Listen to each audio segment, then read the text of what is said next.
तो इसमें दोनों ही लेवल रहता है। मैक्सिमम लेवल ग्रेजुएशन लेवल के क्वेश्चंस होते हैं और इंग्लिश मीडियम वाला जो बच्चा होता है उसको बहुत कंटेंट में समस्या आती है। तो मैं आपसे वो जिम्मेदारी चाहता हूँ कि इस बैच में आप किस सीक्वेंस में टॉपिक कराने लग रहे हैं, और जो ये आउट ऑफ द बॉक्स वाली चीज है, क्या इस बैच में आप टैकल कर पाएंगे, होगी कि नहीं होगी? सर, अब तक यूट्यूब में सिर्फ हिंदी नहीं, बाकी सब्जेक्ट में भी जो मेरा अपना तजर्बा रहा है वो यूट्यूब केवल सिलेबस का 65 से लेके 70% सिलेबस कवर कर पाता है।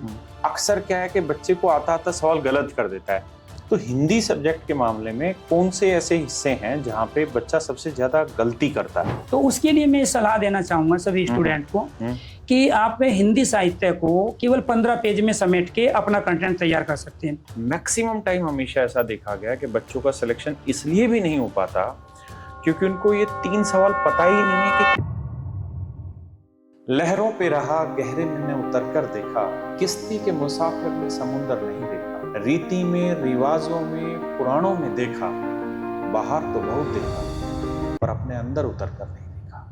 मेरे प्यारे बच्चों, आज मैं आपको आपके अंदर की चीज दिखाने जा रहा हूं, और वो भी एक ऐसे व्यक्ति से जो इस कला का माहिर है कि आपको 100% अपने विषय में झांकने की कला सिखाता है।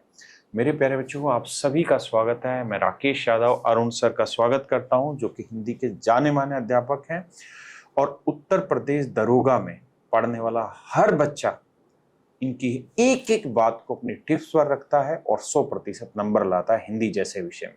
सर, आपका स्वागत है। थैंक यू सर, ये बात तो पता है कि भाई 40 सवाल हिंदी में आते हैं यूपी दरोगा के पेपर में, लेकिन मेरा सवाल आपसे ये है कि जो 40 सवाल होते हैं ये 10th लेवल तक की हिंदी होती है, 12th लेवल की होती है, ग्रेजुएशन लेवल की होती है, इसका स्तर क्या होता है? सर, यूपीएसआई ग्रेजुएशन लेवल की भर्ती है। इसमें मैक्सिमम क्वेश्चन तो हमारे ग्रेजुएशन लेवल के ही होते हैं। क्वेश्चन की वैरायटी भी 12th लेवल से एकदम डिफरेंट होती है। अच्छा। लेकिन कुछ क्वेश्चन इतने इजी होते हैं जो हमारी माध्यमिक शिक्षा परिषद उत्तर प्रदेश की बुक होती है, उससे भी डायरेक्ट क्वेश्चंस पूछे जाते हैं। तो बच्चे क्या करते हैं, जो मार्केट में कॉम्पिटिटिव एग्जाम की बुक है उसको आधार बनाते हैं अपने सिलेबस को कंप्लीट करने के लिए। आमतौर पे वो सारे क्वेश्चन इसलिए सही नहीं कर पाते क्योंकि न तो वो सारी बुक पढ़ पाते जहाँ से क्वेश्चन पूछे जाते हैं, या फिर किसी एक अच्छे टीचर से उस पूरे कॉन्सेप्ट सिलेबस को क्लियर नहीं करते। तो इसमें दोनों ही लेवल रहता है। मैक्सिमम लेवल ग्रेजुएशन लेवल के क्वेश्चंस होते हैं और इंग्लिश मीडियम वाला जो बच्चा होता है उसको बहुत कंटेंट में समस्या आती है। और सर, क्या ऐसा भी रहता है कि आउट ऑफ सिलेबस भी कुछ या आउट ऑफ बॉक्स भी कुछ क्वेश्चन आ जाते हैं? जैसे अभी हम देख रहे हैं कि एसएससी जैसे एग्जाम में मैथ वाले सेक्शन में कुछ क्वेश्चन आउट ऑफ बॉक्स आ रहे हैं, तो क्या हिंदी विषय में भी ऐसा होता है? सर, ये हमेशा होता है, लेकिन यूपीएसआई की भर्ती में इसकी संभावना ज्यादा है। अच्छा। क्योंकि पिछली अगर हम भर्ती देखें उसमें भी 5 से 6 क्वेश्चन आउट ऑफ सिलेबस थे। वो बच्चों के लिहाज से थे, टीचर के लिहाज से वो आउट ऑफ सिलेबस नहीं है। उसका रीजन ये है सर, यूपीएसआई भर्ती बोर्ड के द्वारा जो सिलेबस दिया गया उसको 6 सेक्शनों में बांट दिया।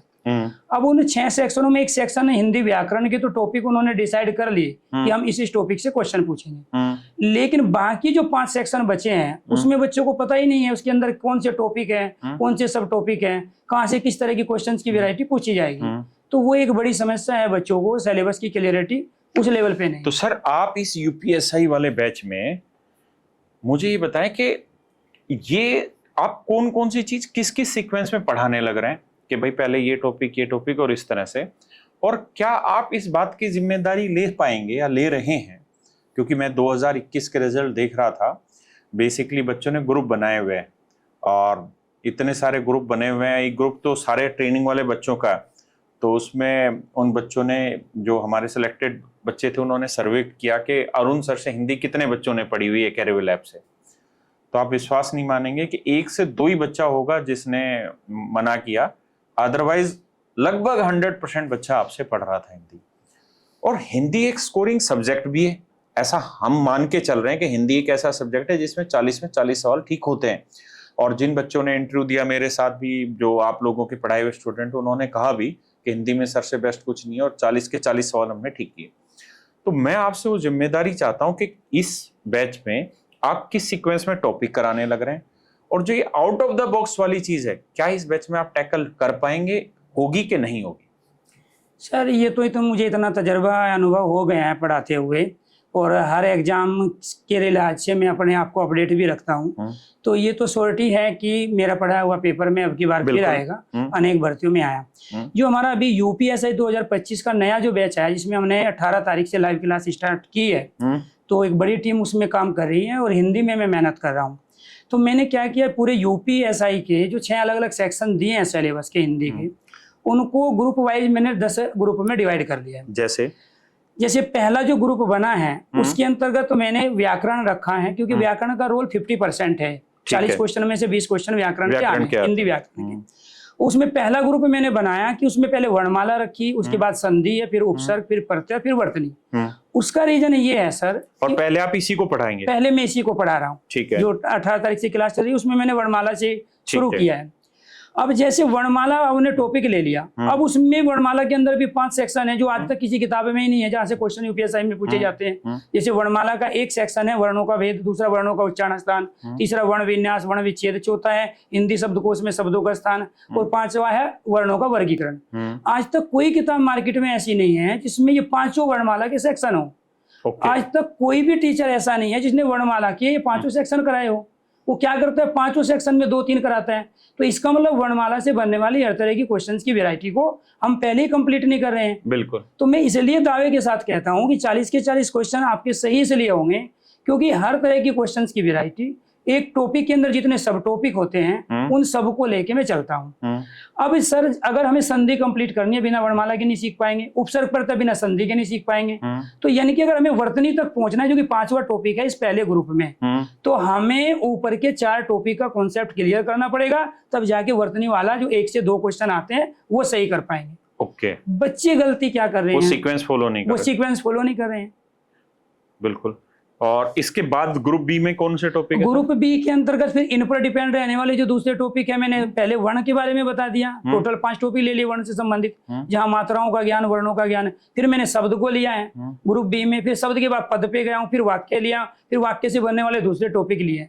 तो ऐसे 10 ग्रुप में पूरा सिलेबस मैंने डिवाइड कर लिया है। और उसमें बच्चों को मैं ये बता के चलता हूँ कि किस ग्रुप का हमारे यूपीएसआई एग्जाम के लिए कितने इंपॉर्टेंस है, उसको कितना वेटेज देना है। Sir nice, brilliant.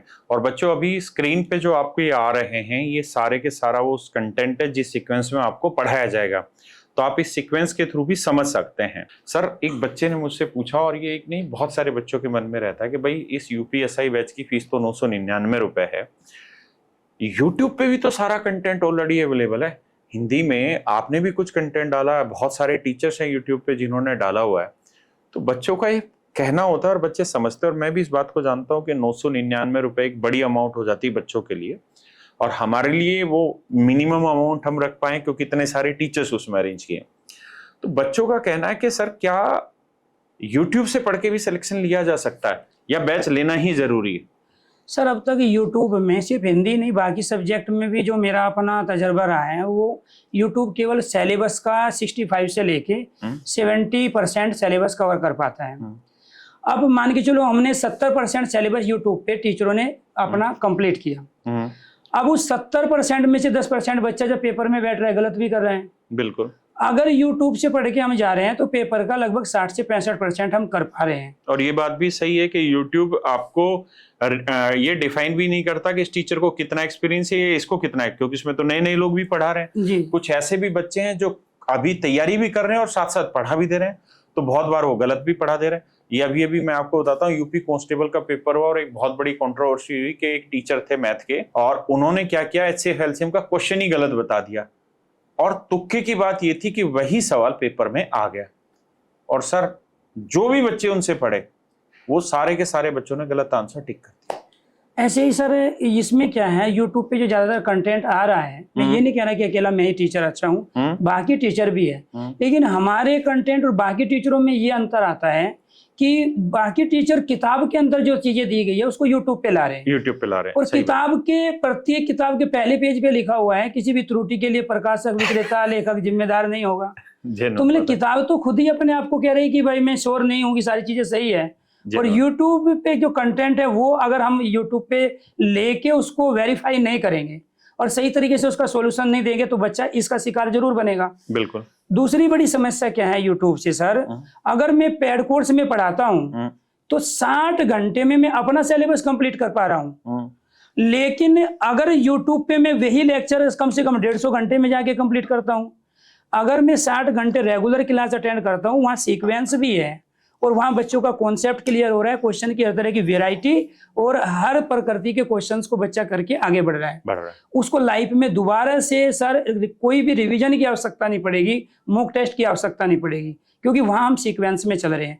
यूट्यूब पे आंधी कब आती है? जब एग्जाम की डेट आ जाए तो बच्चा उस समय सीरियस होता है, अनाप शनाप वो सारी चीजों को लेता है। और ये सच्चाई है सर, फर्स्ट टाइम जब हम किसी क्लास को लेते हैं तो उसका 100 के 100% हम अचीव नहीं कर सकते। बिल्कुल। तो यहाँ बच्चा गलती कर रहा है। यूट्यूब से पढ़ाई हो रही है, मैं ये नहीं कह रहा हूँ, लेकिन 70% पेपर का। और सर अभी एक लड़की थी आस्था सिंह करके, उसकी शायद 61 रैंक थी, यूपीएससी में प्रॉपर आईएएस बनी है, वो हरियाणा कैडर से है।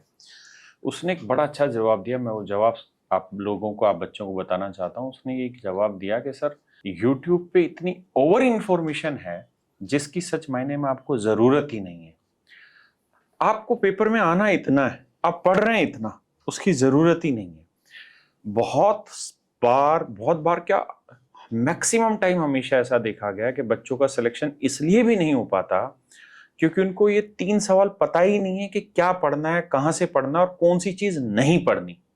क्योंकि जो आपको नहीं पढ़नी ना, अगर आप उसमें अपनी मेहनत और समय लगा रहे हैं तो वो आपको गलत दिशा में लेकर जा रहा है। सर मेरा अगला सवाल भी नहीं बच्चों से ही है, ये भी एक बच्चे ने मुझसे सवाल पूछा। देखिए इस बात को हम मानते हैं कि अब प्राइवेट जो स्कूलिंग है वो बहुत बढ़ गई है, प्राइवेट स्कूल बहुत ज्यादा हो गए हैं यूपी में भी, और कहीं ना कहीं अब इंग्लिश मीडियम वाला बच्चा भी आने लग गया है। अगर 100 बच्चे टोटल एग्जाम दे रहे हैं तो मैं ये समझता हूँ कि 30 to 40% स्टूडेंट यूपी में अब इंग्लिश मीडियम वाला आ गया है। और दरोगा बनना है और एडमिशन भरे जाने, फॉर्म भरे जाने, करीबन 35 से 40 लाख फॉर्म भरे जाने। तो मेरा आपसे सवाल ये है, तो जो इंग्लिश मीडियम वाला बच्चा है जिसने 10th क्लास में हिंदी पढ़ी होगी थोड़ी बहुत एज ए सब्जेक्ट, उसके लिए ये पेपर आसान होगा कि नहीं होगा, या उसको कैसे सिखाया जाए?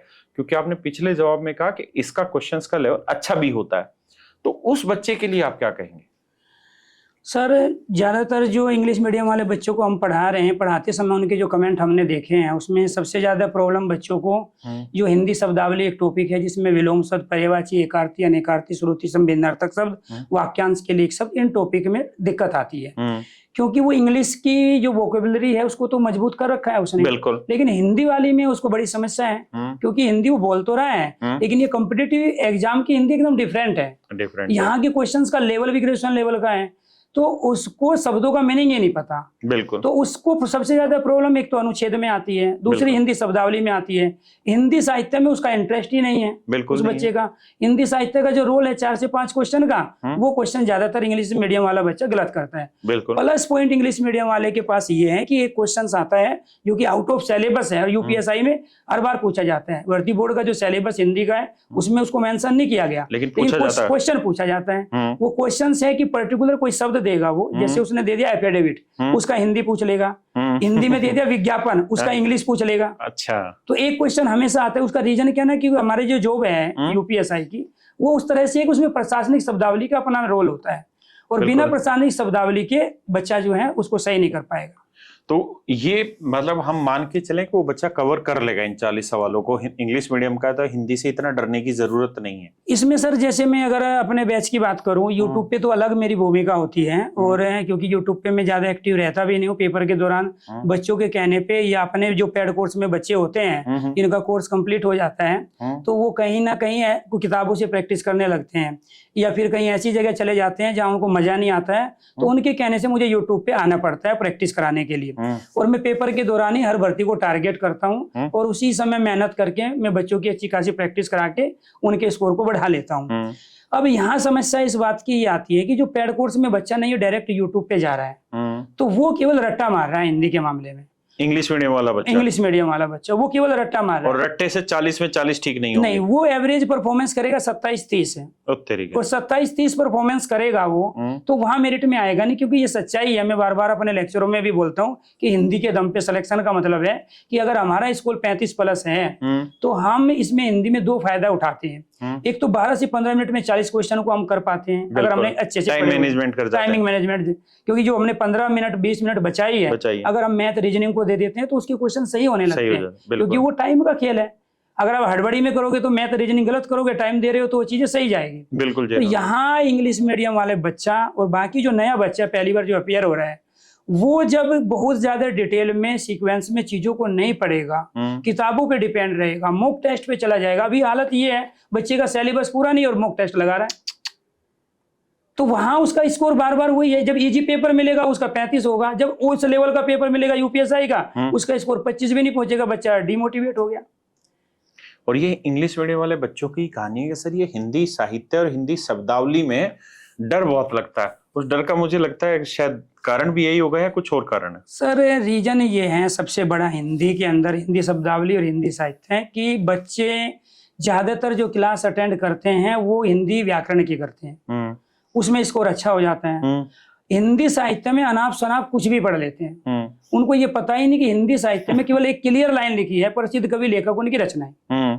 अब 2 क्वेश्चन तो प्रसिद्ध लेखक कवि उनकी रचनाओं के आएंगे, वो 2 के 3 भी हो सकते हैं, लेकिन अब उसी हिंदी साहित्य से कई बार कुछ ऐसे टॉपिक पूछे जा रहे हैं जो सिलेबस में मेंशन नहीं है लेकिन आते हैं। जैसे किसी कवि का उपनाम पूछ लिया, अच्छा, किसी कवि को उपाधि पूछ ली, जैसे मान के चलो कोई दरबार में रहा, कोई कवि पूछ लिया कि इसके दरबार से संबंधित कौन सा कवि है, जयपुर के राजा के दरबार में कौन सा कवि काम करता था। बिल्कुल। तो वो जीएस के पार्ट भी है, लेकिन बच्चा उस तरह के क्वेश्चन नहीं कर पाता।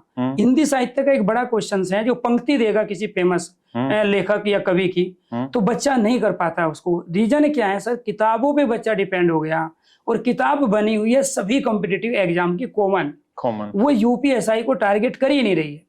उसका लगभग 60 से 65% सिलेबस ही किताबों में है यूपीएसआई का। कोई ऐसी मार्केट में बुक है ही नहीं जो यूपीएसआई के 40 क्वेश्चन का सिलेबस रखी हो। और आपने इस सवाल का भी जवाब दे दिया जो बच्चों ने पूछा था कि नया क्या क्या पूछा जा सकता है, तो वो अभी आपने इस सवाल में जवाब दिया। सर जब हम नए की बातें करते हैं तो उसमें कई चीज ऐसी होती हैं कि बच्चा थोड़ा सा लकीर का फकीर बन गया। अब मान के चलो कि किसी साल क्वेश्चन से उसमें पूछा है कि रामायण के अंदर कितने कांड है, और ये आउट ऑफ सिलेबस बच्चे कहेंगे, मैं कहूंगा नहीं सिलेबस के अंदर है। अच्छा। उसका रीजन ये है कि संस्कृत साहित्य के जो फेमस है, जैसे महाभारत है, महाकाव्य, रामायण महाकाव्य फेमस है, वो पूछ लेगा महाभारत में कितने पर्व है, महाभारत किसके द्वारा लिखा गया, रामायण के कितने कांड है, किसके द्वारा लिखा गया। तो इस तरह के क्वेश्चंस भी हमारे हिंदी साहित्य के ही भाग है। अच्छा। अब जब वो आउट ऑफ सिलेबस बच्चा कहता है तो यूपीएसआई भर्ती बोर्ड अपना बचाव कैसे करता है? 6 जो सेक्शन है उसने लिख दिया हिंदी विविध। अब हिंदी विविध में के नाम पे वो कुछ भी पूछ सकता है बच्चों से। बच्चों को ये पता ही नहीं हिंदी विविध में क्या है। तो मैं ये कहना चाह रहा हूँ हिंदी साहित्य के अंतर्गत आपको 3 चीजों पे फोकस करना पड़ेगा। एक तो प्रसिद्ध कवि लेखक उनकी रचनाओं, उपनाम, उपाधि, हिंदी की प्रसिद्ध पंक्तियां, और संस्कृत साहित्य के कुछ महत्वपूर्ण ग्रंथ, ज्यादा नहीं है 10-15 ग्रंथ, उनके लेखकों के नाम और उनके समाज में क्या उपयोगिता है, इंपोर्टेंस है। जैसे मान के चलो कोई क्वेश्चन इस तरह का भी पूछ लिया जाता है भाषा के मामले में कि मेघालय की जो शिक्षा पद्धति थी उसको डिफाइन कीजिए, और ये आया है, ये यूपीएसआई का क्वेश्चन है जो मैं चर्चा कर रहा हूँ सर। ये सारे यूपीएसआई के अंदर आए हैं और सिलेबस में कहीं है नहीं। अच्छा सर, अगला सवाल मुझे ये बताना, मैं आपकी बातों से थोड़ा सा समझ पा रहा हूँ चीजों को। जैसे मैथ जैसे सब्जेक्ट होता है तो उसमें बच्चा गलती, कुछ ऐसे पोर्शन होते हैं जिसमें उसकी सबसे ज्यादा गलती होती है। जैसे एक गलती होती है कैलकुलेशन वाले सेक्शन में, कैलकुलेशन में सिली मिस्टेक हो जाती है। कुछ ऐसे चैप्टर है जहाँ पे अक्सर क्या है कि बच्चे को आता आता सवाल गलत कर देता है। तो हिंदी सब्जेक्ट के मामले में कौन से ऐसे हिस्से हैं जहाँ पे बच्चा सबसे ज्यादा गलती करता है? हिंदी में 2 सेक्शन है सर। सबसे ज्यादा चाहे बच्चा हिंदी मीडियम हो, इंग्लिश मीडियम हो, पुराना हो, या फिर वो पहली बार एग्जाम दे रहा हो, ज्यादातर क्वेश्चन गलत हो रहे हैं। एक तो काव्य के, अच्छा, काव्य के अंदर आते हैं रस छंद और अलंकार। रस छंद अलंकार कई बार फेमस पंक्ति पूछ लेता है, सारे बच्चे करके आते हैं, लेकिन मान के चलो अलंकार के 2 क्वेश्चन आ गए, एक क्वेश्चन इतना टफ होता है पता ही नहीं चलता बच्चों को। अच्छा, उसमें सारा पढ़ के नहीं जाते वो, शब्द अलंकार, अर्थ अलंकार के अंदर टोटल। तो मैक्सिमम बच्चों के अलंकार के क्वेश्चन, छंद के क्वेश्चन, रस के क्वेश्चन गलत हो रहे हैं। दूसरा शब्दावली के क्वेश्चन गलत होते हैं। मान के चलो शब्दावली के 5 से 6 क्वेश्चन आएगा, बच्चा 3 करेगा मैक्सिमम, 2-3 उसके गलत हो जाएंगे। हिंदी साहित्य के अंतर्गत बच्चा को दिक्कत ये है कि वो ऑब्जेक्टिव टाइप क्वेश्चन के माध्यम से केवल यूट्यूब से प्रैक्टिस करने पर ही डिपेंड हो गया, क्योंकि वो लर्न करने की चीज है। जैसे मान के चलो हम आपके कोचिंग सेंटर में कैरेबिल के अंदर 400 लोग काम करते हैं, बिल्कुल। तो 400 लोगों के नाम याद करने में हमें टाइम लगेगा। जब उनसे हमारी मुलाकात होगी, बातचीत होगी, उनको देखेंगे कौन सी चीज हमने उनको दी है। तो ऑफलाइन ऑनलाइन में जब आप जाते हो तो बहुत सारे ऐसे कर्मचारी हैं जिनके नाम आपको याद नहीं है। सच बात है। तो बच्चा यहाँ ये सबसे बड़ी गलती करता है कि उसको एक बार पढ़ता है, 2 बार पढ़ता है और आगे बढ़ जाता है। सर जबकि ये कंटिन्यू लगातार पढ़ने की उसको कम से कम 4 से 5 बार पढ़ना पड़ेगा, तब वो आपके याद रहेगा। वो यूट्यूब पे देखने की चीज नहीं वो है। ऑब्जेक्टिव टाइप क्वेश्चन कर लिया उसने, अब वो फिर तुक्के से जाएगा वहां पे, कोई फेमस क्वेश्चन है करके आएगा, कोई थोड़ा सा नया क्वेश्चन पूछ लिया तो उसका गलत हो जाएगा। तो उसके लिए मैं सलाह देना चाहूंगा सभी स्टूडेंट को कि आप हिंदी साहित्य को केवल 15 पेज में समेट के अपना कंटेंट तैयार कर सकते हैं। जैसे आपने एक बार ले लिए दलित कवि, जितने भी हमारे दलित कवि हुए हैं उनको एक पेज पे लिख लो, ज्यादा मैक्सिमम 5 कवि हो गए, उनकी रचना लिख लो, उनको कौन सा पुरस्कार मिला, एक क्वेश्चन तैयार। फिर आ गई हमारी लेखिका और कवित्री, उसके लिए भी एक पेज तैयार होगा। हमारी मैक्सिमम 10 कवित्रियां हैं, उन्होंने कुछ ग्रंथ अपनी किताबें लिखी हैं, उनको कुछ अवार्ड मिले हैं अलग अलग समय पे, उनको एक पेज पे ले लिया, एक क्वेश्चन तैयार। इसके बाद फिर जो फेमस कवि है हमारे आदि काल के, भक्ति काल के, रीति काल के, आधुनिक काल, तो अलग अलग 4 पेज बनाओ। एक पे आदि काल के कवि फेमस, एक पे भक्ति काल के फेमस कवि, क्योंकि उसको क्लियर लिखा हुआ है हिंदी के प्रसिद्ध कवि लेखक, तो सबको नहीं पूछेगा, जो फेमस है उनको पूछेगा, क्योंकि वहां हमें सब इंस्पेक्टर बनना है, वहां वो कवि लेखक साहित्यकार नहीं बना रहा है। तो ऊपर से जो क्वेश्चन है वही साहित्य में आ रहे हैं, वो तो बस अवेयरनेस देख रहे हैं केवल। जी जी जी। अगर हम अपने नोट्स तैयार कर ले पढ़ के, तो मैं गारंटी के साथ कह रहा हूं कि वे 5 क्वेश्चन उन 15 पेज से ही आएंगे। लेकिन बच्चा इन 5 क्वेश्चनों के लिए कम से कम 5000 क्वेश्चन प्रैक्टिस कर जाता है और उसकी कोई गारंटी नहीं है, और 500 वीडियो देख जाता है, 500 वीडियो देख जाता है, लेकिन वो 5 में ही गलती कर जाता है। जी जी। और वो 15 पेज में किए जा सकते हैं। जी, किए जा सकते हैं। तो सर एक जिम्मेदारी आप ही लो ना, 15 पेज आप ही लिख के दे दो। नहीं, मैंने तो सोचा, मैं तो करता हूँ सर, इसीलिए तो मैं दावा करता हूँ कि मैं जो पढ़ाता हूँ वो पेपर में आता है। Nice sir. देखो, बड़ा टीचर सर वही होता है जो कम मेहनत में ज्यादा रिजल्ट देते, ज्यादा मेहनत में कम रिजल्ट देने वाले तो बहुत है।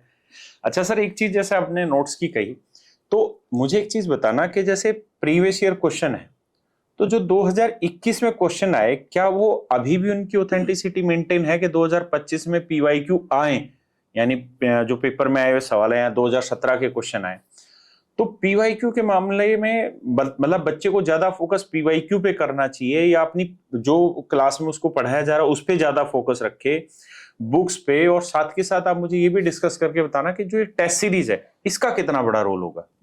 सर पीवाईक्यू क्वेश्चन रिपीट तो नहीं होंगे, किसी भी सब्जेक्ट में नहीं होंगे। अच्छा। लेकिन क्वेश्चंस का जो लेवल है पीवाईक्यू का, वो लेवल जरूर मेंटेन होगा। और 2021 में लेवल कैसा था सर पेपर का?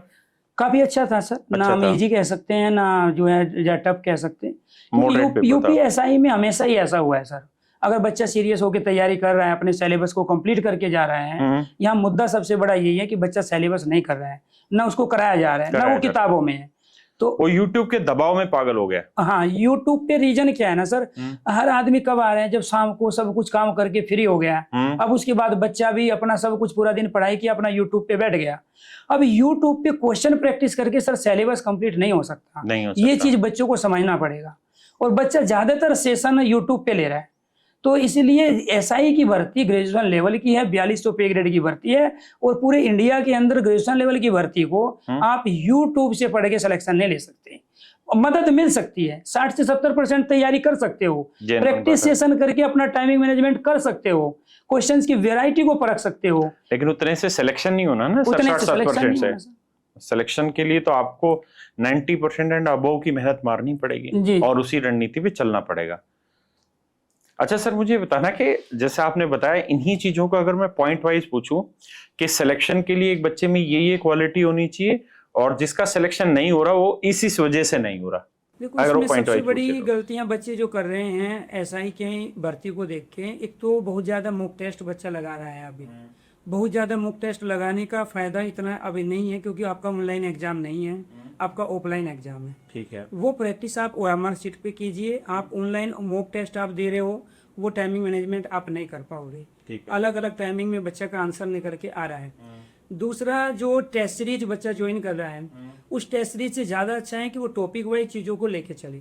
आपने टॉपिक कंप्लीट कर लिया, उसके बाद टॉपिक के सारी वैरायटी के क्वेश्चन आप करो, उसको लगे कि नहीं मेरा इस टॉपिक की सारी क्वेश्चन की वैरायटी में सही कर रहा हूँ, किसी भी मॉक टेस्ट में, किसी भी टेस्ट सीरीज में, तो समझ लेना कि वो आपका टॉपिक कंप्लीट हो गया और आप पेपर में उससे संबंधित क्वेश्चन करके आओगे। ठीक है। इसके बाद बच्चा क्या कर रहा है सर, जब 3-4 जगह जाके फंसता है तो अलग अलग जाके वो हो जाता है कंफ्यूज। एक टीचर ऐसा है जो करंट अफेयर की सुबह शाम क्लास दे रहा है, अब बच्चे लिए जा रहे हैं, बच्चे को ये पता ही नहीं करंट अफेयर 3 से 4 नंबर से ज़्यादा सही में आना ही नहीं है। अब बच्चे को ये डिसाइड करना पड़ेगा कि मुझे कितने घंटे किस सब्जेक्ट को और किस टीचर को देने हैं। और दूसरा सबसे बड़ा ये रीजन इसमें ये है सर, जैसे मूल विधि हो गया हमारा, ठीक है, इसके बाद करंट अफेयर सब्जेक्ट हो गया, हिंदी के अंदर हिंदी साहित्य हो गया, ये इतने बड़े सब्जेक्ट है अपने आप में कि अगर इनकी 500 घंटे भी क्लास दी जाए तो भी बच्चा लेगा। अच्छा, इनका तीनों का ही रोल, करंट अफेयर, मूल विधि, सबका किसी का भी 5 नंबर से ज्यादा नहीं है। सबसे ज्यादा दिक्कत यहीं पे आती है। तो सर अगला सवाल ये बताओ, आप में और बाकी हिंदी टीचरों में डिफरेंस क्या है? देखो, टीचर तो सभी अच्छे हैं, अपने लेवल पे सभी मेहनत करते हैं, लेकिन मैं अपने को ये मानता हूँ कि मेरे ऊपर सरस्वती की मेहरबानी है, इसलिए जो पढ़ाता हूँ वो पेपर में आता है।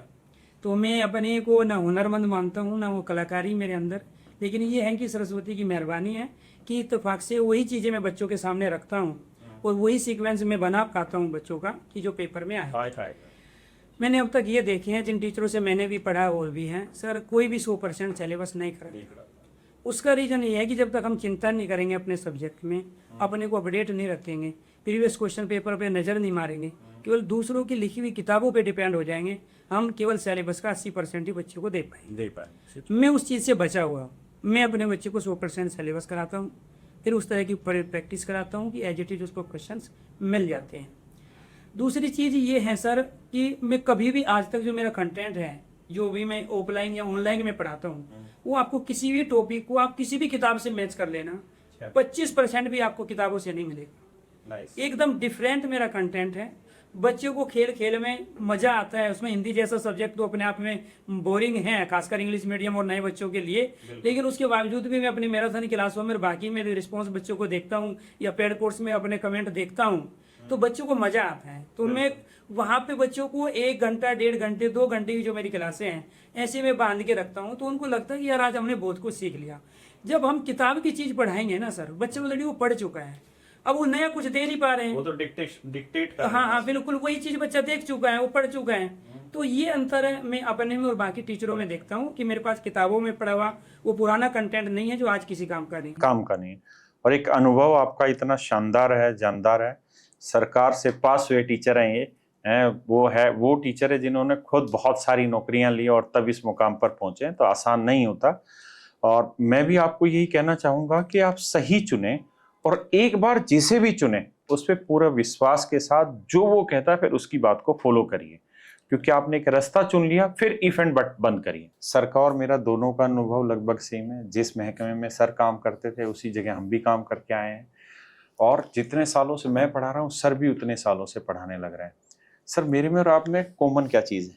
सर मैं भी काफ़ी दिन से आपसे बहुत कुछ सीख रहा हूँ, और इत्तेफाक ये हुआ कि मुखर्जी नगर में हम दोनों की एंट्री एक ही साल थी। आप बहुत बड़े स्टार बन गए, वो आपकी बहुत बड़ी मेहनत थी और आपकी लगन थी, लेकिन मैंने जो आपसे देखा है और अपने में भी जो देख पाता हूँ वो सर शुरू से लास्ट तक है, हमने आज तक दिखावा नहीं किया है। तो एक जो टीचर होता है, जो बच्चे अपना रोल मॉडल भी मानते हैं बहुत सारे, और वो मोटिवेट हो सकते हैं, क्योंकि आज का मोटिवेशन तो कुछ मिनटों और घंटों का रह गया है। लेकिन हम लोगों से मैंने देखा है साल के साल और कई साल बच्चे जब हमें मिलते हैं तो उस भाव से हमें मिलते हैं कि उस तरह से मैं दूसरे टीचरों के साथ उन बच्चों को मिलता हुआ नहीं देख पाता। तो एक तो हमारे अंदर दिखावा नहीं है, एक सर कैरेक्टर की जब बात आती है टीचिंग प्रोफेशन में, तो मुझे गर्व है उस चीज़ पे, आपके ऊपर भी मुझे गर्व है, अपने ऊपर भी गर्व है कि मैं कभी उस चीज़ में 19-20 नहीं हूँ। तो इस पीढ़ी के अंतर्गत जो आज का जनरेशन चल रहा है, यूट्यूब वाला, सोशल मीडिया वाला, तो हम लवोट के बड़े पक्के रहें, ठीक है, देसी भाषा में कहें तो, और वास्तव में बच्चे को भी हम तभी मोटिवेट कर पाएंगे जब हम अपनी चीज़ों में सही। एक कॉमन चीज़ जो मुझे लगी है, मैं कई बार देखता हूँ कि मैं क्या सीख सकता हूँ आपसे, सरस्वती की मेहरबानी सर दोनों पे है। मेहनत तो देखो सब टीचर कर रहे हैं, आज से पहले भी बहुत सारे टीचर आए, स्टार बने, आज नाम नहीं है, बहुत सारे स्टार अभी भी है, 4 साल 5 साल के बाद नाम नहीं रहेगा, लेकिन मैं मानता हूँ कि आपका पहले भी नाम था, अभी भी है और आगे भी रहेगा। उसका रीजन है कुछ विलक्षण प्रतिभा और आपके अंतर्गत जो सरस्वती की मेहरबानी। और सर एक जो सबसे बड़ा गुण है आप में जो मुझ में नहीं है, वो गुण सबसे बड़ा ये है कि जो सेलेक्टेड स्टूडेंट है ना, जो रेशियो है जो 100% रिजल्ट लेके आने का, मैं जो बात कह रहा हूँ कि इस इंटरव्यू के लिए नहीं कह रहा हूँ सर, वो लड़का है जो यूट्यूब वगैरह चलाता भी है, यूपी सब इंस्पेक्टर है वो, उससे मेरी बात हो रही थी अभी, तो उसने कहा कि सर लगभग 8,000 बच्चों का ग्रुप बना हुआ उनका, तो उन 8,000 बच्चे 8 या 9,261 बच्चे वैकेंसी थी ना सर? जी जी जी। हाँ, 9,261 बच्चों का ग्रुप बना हुआ है और कह रहा है सर उसमें 8,000 बच्चे ऐसे हैं कि जो मतलब डेडिकेटेडली, जिनके हिंदी में आपकी वजह से मतलब तूफान नंबर थे, तो इतना बेहतरीन परिणाम लाना अपने आप में बड़ी चीज हो जाता है। और एक चीज बहुत अच्छी चीज है क्या कि अरुण सर आज भी टीचर हैं, कल भी टीचर थे और आगे भी टीचर ही रहेंगे। हम टीचर के साथ साथ 2-4 और भूमिकाएं निभाने लग गए, मोटिवेटर टाइप कुछ रीले बनाने लग गए, लेकिन सर ने अपने अंदर वो टीचर वाला जो जज्बा है, जो सिर्फ टीचर वाला जो रूप है वो बना के रखा, और वो सबसे अच्छी और सबसे जरूरी चीज है। कोई भी टीचर स्टार बनना आज के टाइम में बहुत आसान है, क्योंकि सोशल मीडिया बेसिकली जिसको समझ हो जाती है वो जानता है कि किस तरीके का कंटेंट चलेगा। तो पढ़ाई के मामले में स्टार नहीं है, लेकिन सोशल मीडिया की वजह से बहुत सारे लोग आज के टाइम में स्टार हो रहे हैं। लेकिन अच्छी चीज यही है कि सर बच्चे समझदार और बच्चे जानते हैं कि जहां मजबूती है कंटेंट वाइज, वहीं पढ़ने का भी मजा है। और सर आपका बहुत बहुत धन्यवाद इस पॉडकास्ट के लिए, और ये बहुत जरूरी था इन बच्चों के लिए।